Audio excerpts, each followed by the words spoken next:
সম্প্রতি Israel Iran যুদ্ধে Iran থেকে ইসরায়েলের দিকে শত শত ড্রোন ও ক্ষেপণাস্ত্র ছোড়া হয়েছিল। যদিও ইসরায়েল দাবি করে তাদের আকাশ প্রতিরক্ষা ব্যবস্থা আয়রন ডোম অনেক শক্তিশালী, কিন্তু এই হামলায় দেখা গেছে সবকিছু ঠেকানো যায়নি। এর থেকেই বোঝা যায় যতই শক্তিশালী আকাশ প্রতিরক্ষা থাকুক না কেন, কৌশলগত পাল্টা হামলা দেওয়ার সক্ষমতা না থাকলে যুদ্ধক্ষেত্রে আপনি পিছিয়ে থাকবেন। বাংলাদেশের ক্ষেত্রেও তাই। প্রতিরক্ষার পাশাপাশি কৌশলগত মিসাইল সক্ষমতা থাকলে শত্রুকে ব্যাকফুটে রাখা সম্ভব হবে। এ কারণেই দূরপাল্লার ক্ষেপণাস্ত্র আজকের সময় অত্যন্ত গুরুত্বপূর্ণ।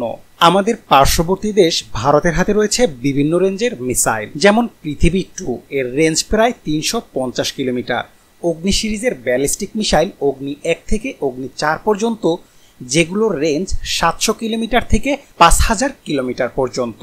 ব্রাহ্মস সুপারসনিক মিসাইল এর রেঞ্জ প্রায় 500 কিলোমিটার পর্যন্ত।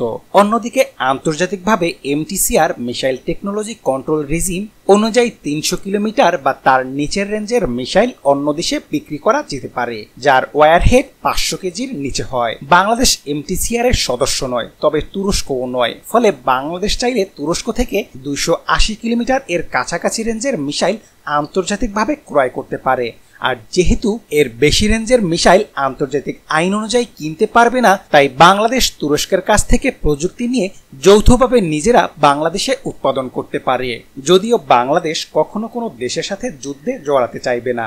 ইসরায়েল যেমন ইরানে হামলা করে বসেছিল, তেমনই কোনো দেশ যদি বাংলাদেশে হামলা করে তখন প্রতিরক্ষার পাশাপাশি মিসাইল ছোড়ার সক্ষমতা থাকা অত্যন্ত জরুরি।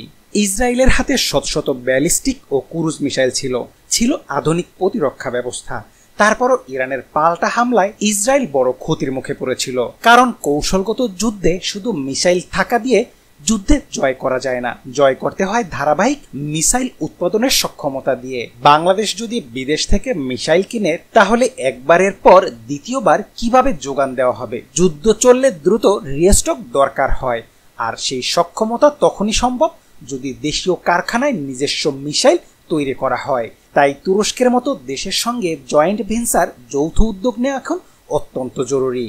বোপা বা TRG-300 টাইপ মিসাইলের প্রযুক্তি বাংলাদেশে আনলে দেশীয় ইঞ্জিনিয়াররা প্রশিক্ষণ পাবে, নিজস্ব অস্ত্র কারখানা গড়ে উঠবে, ভবিষ্যতে রপ্তানির সুযোগও তৈরি হবে। তাহলে এটি শুধু প্রতিরক্ষা নয়, একটি শক্তিশালী রাষ্ট্রের অবকাঠামো গঠনের সূচনা হয়ে উঠবে। 2018 সালে বাংলাদেশ সেনাবাহিনী একটি অফিসিয়াল ইভ্যালুয়েশন নোটিশ জারি করেছিল, যার মাধ্যমে এক রেজিমেন্ট টাইপ এ SRBM short range ballistic missile কেনার প্রাথমিক উদ্যোগ নেওয়া হয়। এটি ছিল মূলত MLRS multiple launch rocket system বা SRBM টাইপ একটি কার্যক্রম, যার সম্ভাব্য রেঞ্জ 250 থেকে 300 কিলোমিটার পর্যন্ত ছিল। কিন্তু পরবর্তীতে এটি কতদূর অগ্রসর হয়েছিল তা এখনো স্পষ্টভাবে প্রকাশ হয়নি। তবে এটা প্রমাণ করে যে বাংলাদেশ বহু আগেই কৌশলগত ক্ষেপণাস্ত্র কেনার সম্ভাবনা নিয়ে চিন্তা শুরু করেছিল। বর্তমান সময়ে বাংলাদেশের জন্য তুরস্কের বোরা ব্যালিস্টিক মিসাইল অত্যন্ত উপযোগী এবং কার্যকর মিসাইল হবে। তুরস্কের তৈরি বোরা ব্যালিস্টিক মিসাইল হলো একটি অত্যাধুনিক স্বল্প পাল্লার কৌশলগত অস্ত্র ব্যবস্থা, যা মূলত শত্রুর কৌশলগত অবস্থানে দ্রুত, নির্ভুল এবং বিধ্বংসী আঘাত হানার জন্য ডিজাইন করা হয়েছে। এই মিসাইলটির সর্বোচ্চ রেঞ্জ প্রায় 280 কিলোমিটার, যা আন্তর্জাতিক এমটিসিআর এর নিয়ম মেনেই তৈরি হয়েছে, যা একটি মোবাইল লঞ্চার ভিত্তিক সিস্টেম, অর্থাৎ সহজে এক স্থান থেকে আরেক স্থানে স্থানান্তরযোগ্য এবং যুদ্ধক্ষেত্রে গোপনে মোতায়েন করা যায়।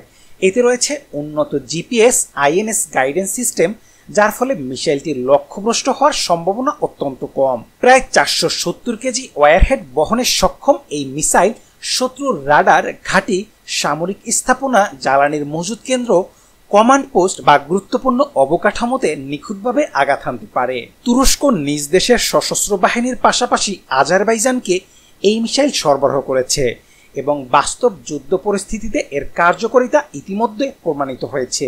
বিশেষ করে 2020 সালের নাগর্নো কারাবাখ যুদ্ধে আজারবাইজান এই ধরনের কৌশলগত রকেট ও মিসাইল ব্যবহার করে আর্মেনিয়ার বিভিন্ন কৌশলগত অবস্থানে আঘাত হানে।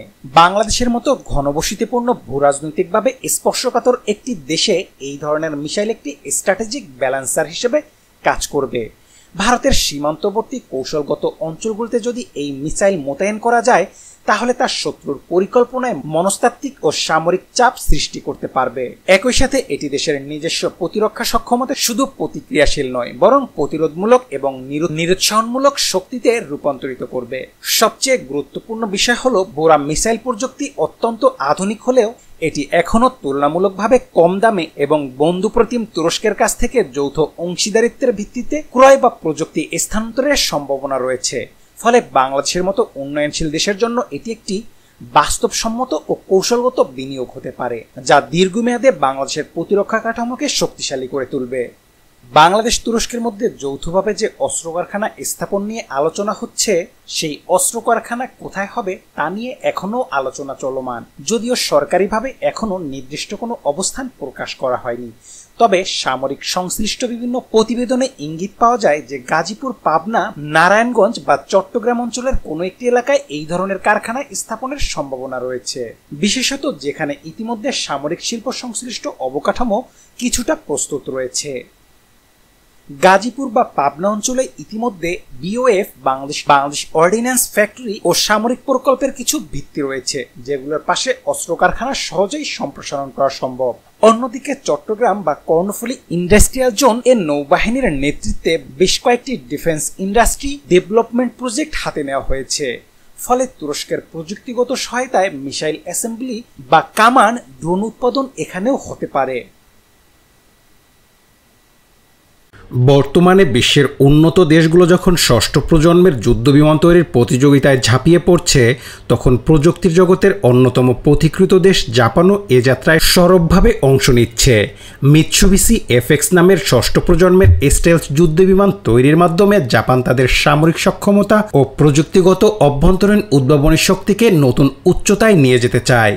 এই যুদ্ধবিমানে থাকবে সুপারসনিক গতি, অত্যাধুনিক স্টেলথ প্রযুক্তি, লেজার নির্দেশিত অস্ত্র ব্যবস্থা, কৃত্রিম বুদ্ধিমত্তা ভিত্তিক ড্রোন নিয়ন্ত্রণ ক্ষমতা এবং সাইবার হ্যাকিং প্রতিরোধী সফটওয়্যার, যা একে আধুনিক যুদ্ধক্ষেত্রে এক ভয়ানক প্রতিযোগী করে তুলবে। জাপানের এই উদ্যোগকে শুধু প্রযুক্তিগত অগ্রগতি হিসেবে দেখলে ভুল হবে। এটি একটি কৌশলগত পরিবর্তন, যা দীর্ঘদিনের শান্তিবাদী প্রতিরক্ষা নীতির গণ্ডি পেরিয়ে নতুন এক সক্রিয় ভূরাজনৈতিক অবস্থানে উন্নতি হওয়ার প্রতিচ্ছবি। বিশ্ব প্রযুক্তির ক্ষেত্রে জাপানের অবদান সর্বজন স্বীকৃত। তারা microchip, optical disc, robotics, 3D printing, video games, digital camera, এমনকি কারাওকের মতো জনপ্রিয় সাংস্কৃতিক পণ্যের জনক। কিন্তু এই প্রযুক্তিগত শ্রেষ্ঠত্ব সত্ত্বেও দ্বিতীয় বিশ্বযুদ্ধ পরবর্তী সংবিধানগত বাধ্যবাধকতার কারণে জাপান সামরিক খাতে তেমন অগ্রসর হতে পারেনি। 1945 সালের